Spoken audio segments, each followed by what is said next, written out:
2026 തിരഞ്ഞെടുപ്പിലേക്ക് വേണ്ട ഓരോ തന്ത്രങ്ങളും പ്രിയങ്കയുടേതാവുമ്പോൾ ഇതാ വീണ്ടും വയനാടിന്റെ MP കൂടിയായ പ്രിയങ്ക രാഷ്ട്രീയ കേരളത്തെ മൊത്തത്തിൽ ഞെട്ടിക്കാൻ ഒരുങ്ങുകയാണ്.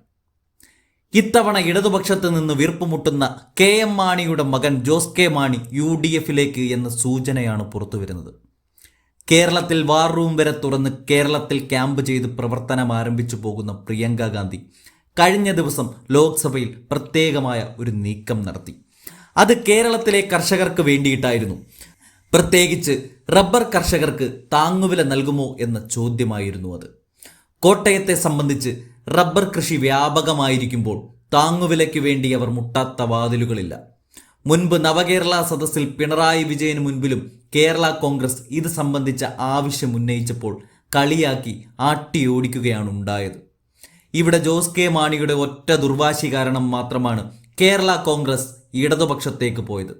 എന്നാൽ കഴിഞ്ഞ ലോക്സഭാ തെരഞ്ഞെടുപ്പിൽ ജോസ് കെ മാണിയുടെ കരണത്തടിക്കുന്ന തരത്തിലുള്ളതായി പോയി തെരഞ്ഞെടുപ്പ് ഫലം.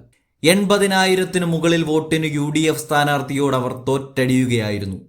ഇതോടെ ഒരു കാര്യം വ്യക്തമാവുകയാണ്. മാണി വിഭാഗം വീണ്ടും പഴയ തട്ടകമായ UDFിലേക്ക് തന്നെ ചേക്കേറുമെന്നാണ് മനസ്സിലാക്കാൻ സാധിക്കുന്നത്. അതിനായിട്ടുള്ള നീക്കമാണിപ്പോൾ പ്രിയങ്ക കേന്ദ്ര കൃഷിമന്ത്രി ശിവരാജ് ചൗഹാനിലൂടെ നടത്തിയത്. ഇവിടെ കേന്ദ്രത്തിന് കണക്കിന് കൊടുക്കുന്നുണ്ട് പ്രിയങ്ക. വിദർഭ പാക്കേജിൽ ഉൾപ്പെട്ട 3 ജില്ലകളാണ് വയനാട്, പാലക്കാട്, കാസർഗോഡ് എന്നിവയെന്ന് പ്രിയങ്ക ചൂണ്ടിക്കാട്ടി. വിദർഭ പാക്കേജിൽ കേരളത്തിലെ ഈ 3 ജില്ലകൾക്ക് എന്തെല്ലാം കിട്ടിയെന്ന് വ്യക്തമാക്കാമോ? വയനാടിനായി ചെയ്തത് പ്രത്യേകം വ്യക്തമാക്കാമോ? 2024 ദുരന്തത്തിനിരയായ കർഷകർക്ക് വല്ലതും ചെയ്യുമോ? റബ്ബറിന് ചുരുങ്ങിയ താങ്ങുവില ഏർപ്പെടുത്തുമോ? കേരളത്തിലെയും വയനാട്ടിലെയും കർഷകർക്ക് വേണ്ടി എന്താണ് ചെയ്തതെന്ന് പറയാമോ എന്നീ ചോദ്യങ്ങളാണ് പ്രിയങ്ക ഉന്നയിച്ചത്.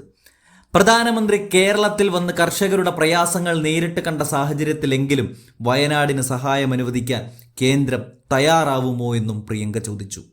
എന്നാൽ കുരുമുളകിന്റെ താങ്ങുവില വർദ്ധിപ്പിച്ചു എന്നതായിരുന്നു കേന്ദ്ര കൃഷിമന്ത്രിയുടെ ഉത്തരം. റബ്ബർ കർഷകരെ ഒന്നും തൊട്ടതുപോലുമില്ല.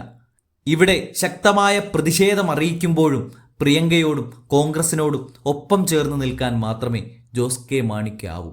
കാര്യങ്ങൾ ഇങ്ങനെയാണെങ്കിൽ 2026 തീപാറും പോരാട്ടമായിരിക്കും സംസ്ഥാനത്ത് നടക്കാൻ പോകുക.